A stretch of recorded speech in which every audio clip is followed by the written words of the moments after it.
Hi guys! For today ay meron po tayong kimchi na i-deliver ngayon sa Kulyon. Actually guys, every week po silang nag-order sa amin since then.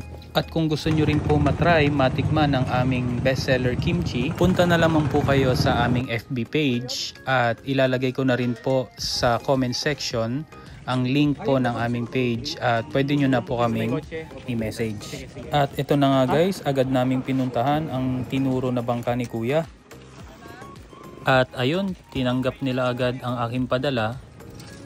At syempre, hiningi ko na rin yung kanyang number para in case na may mga ipapadala pa kami sa susunod ay madali na lang po sa amin.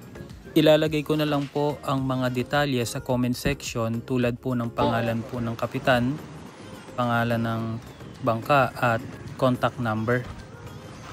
Let's go guys! Ayun, may nahanap tayo na bangka. So, i-deliver na yun sa Kulyon. Ayun. Thank you very much.